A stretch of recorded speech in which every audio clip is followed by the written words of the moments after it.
you're a fucking idiot.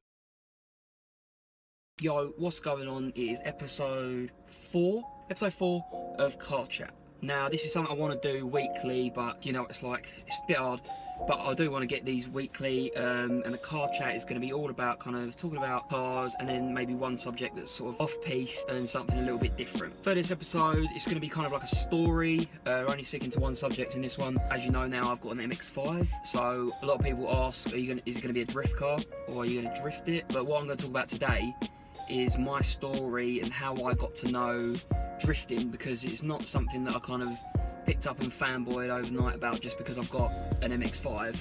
It's something that I've kind of known about for 12, I haven't even got the fingers to count. I think it's 12 years. So I know this is going to be a long one, and I apologise if you're watching this and you're thinking, honestly, you know, do shit to your car, but it's just going to be a long old story. So if you like stories, this be pretty sick. So technically, my first kind of introduction to drifting was Need for Speed Underground, but they called it drift races. So I'm not even going to count that. That doesn't count. But if you fast forward to a year later, so 2005 was the first time I kind of got to know real drifting.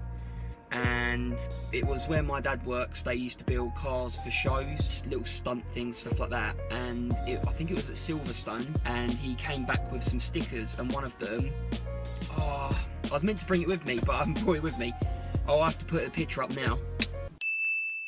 So that was a D1 GP sticker from 2005, and I've still got it now, and I refuse to stick that on any car or anywhere, because the sticker just means a lot. But that was my first exposure to drifting and realising what it was, and it wasn't until after that, you know, internet and stuff, so you kind of have a Google and see what it is, and I was really fascinated with the D1 Grand Prix series in Japan. So fast forward a year, and there's 2006, and that is when Tokyo Drift came out in the cinemas, and I remember being gutted that I could not see it, because it was a 12 plus, and I would have been 2006, I would have been 9 at the time.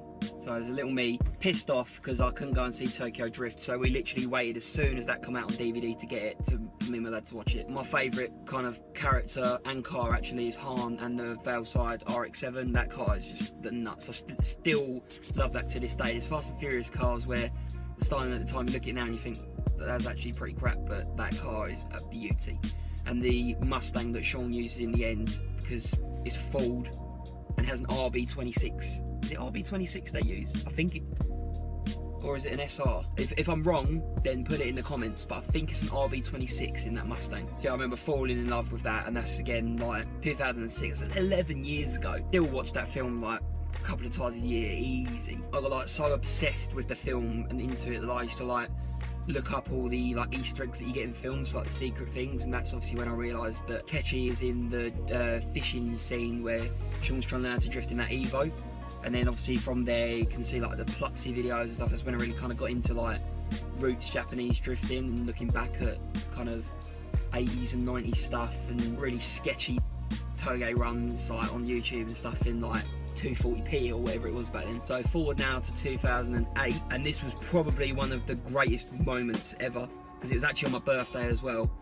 And this is where my dad bought an R33 Skyline. It was a GTST one, so single turbo RB25, I think around about 280 brake horsepower, something like that. But it was just crazy owning Fords for so long, and then going to 2.5 litre straight 6 turbo. It was just nuts, absolutely nuts. I'll never forget the drive home, just coming on boost, you're like, even though it's stock turbo, but obviously 280 brake, but you just like, you're not used to it. You do 100 mile an hour in a Ford, right, you'll feel it, everything's shaking, everything's rattling, and you feel like you're gonna die, but you just keep going. In that, it was something else. Like, you didn't realise the speed you were doing, literally, it was just the nuts. So 2009, obviously now with a Skyline, you're getting kind of more involved with other people, and this is where I first experienced street drifting. Now, street drifting back then was different to it now. Now it's just BMWs round Dagenham. Boom, roasted. Boom, roasted. But when it was less, I don't want to say popular, just like had less of a following, because I don't want to be horrible. So like less of a following, you could kind of like go to places at 2 in the morning and you weren't going to get pestered. And that night was just nuts. So there's 1JZ Sora, which is actually someone who my dad's still friends with now. I think he's still got the Sora. And then there was a S14. I literally remember this like it was yesterday.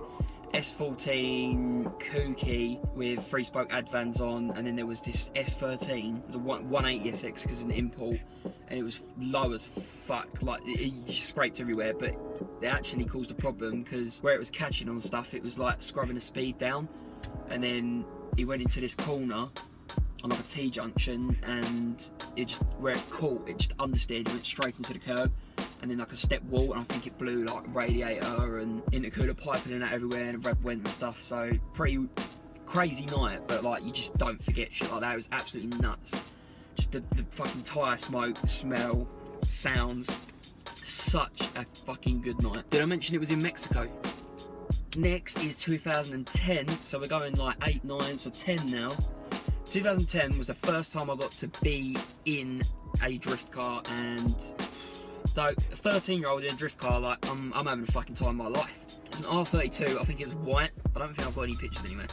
White R32, it's just like passenger laps at the concrete area at Brands Hatch. So, and that was just nuts. Like, and that proper gets you into like, I want one. Like, I want to experience this. Absolutely amazing. So later on into 2010, I'm then realising that as a 13-year-old kid, trying to buy a drift car is A, impossible, B, stupid, unless you're one of the Shanahan brothers, of course. Shout out to them, sick drivers. That was kind of when I discovered remote control drifting, and that's something I was hugely into. So 2010 was when I bought my first drift car, remote control of course, and I remember like selling drinks at school and stuff to try and get the money to buy this thing.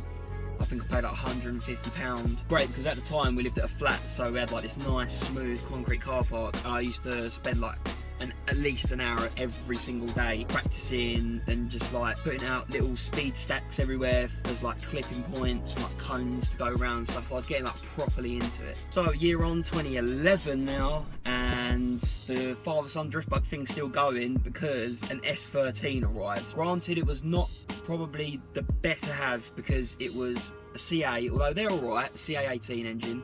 It was automatic, and it was the UK model, so it's 200 SX, and it was bright orange as well, bright orange. It was one you can tick off the bucket list. It was an S chassis, something that I'd love to own. For me, it's got to be the S15 or a PS13. Nonetheless, it was great. The only bad thing about it was bouncy as hell on the coilovers that it was on, but they didn't really have it very long. It was more for his partner more than him, and it was like a his and hers thing, I think is what they're trying to do, but being auto and just not kind of that great, you know.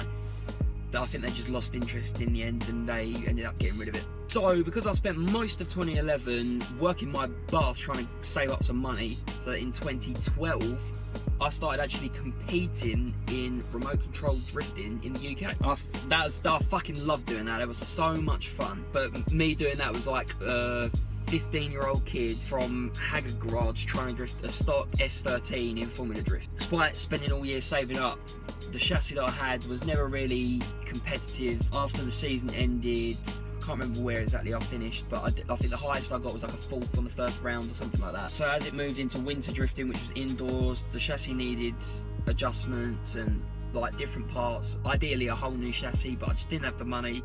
So I kind of called it quits there, but I think I'm going to give that away soon to a local remote control drift community and try and see if I can give them some stuff and they'll let me shoot a video in there or something just of the cars. That's another video anyway, but 2012 for me was all about competing for the UK in remote control drifting. So because I spent most of 2012 drifting myself, the R33 was kind of a little bit neglected really. It had a respray in 2013 in what we thought was going to be an Astra VXR blue, so like I think it's called Arden blue, the Astra VXR blue, and it turned out more of like a Bayside blue, and like none of us were really that happy with it. Then the car started getting a bit poorly, and I think it was the inlet manifold studs or something. Kept going, and it's getting really frustrating to fix because it's a pain in the arse job, and I think that's pretty much where the car stands now. It's still in that exact same condition 4 years on, so rip R33. So 2014, 2015, 2016, that was when all the boring life shit kicked in. I started college, then started doing a part-time job.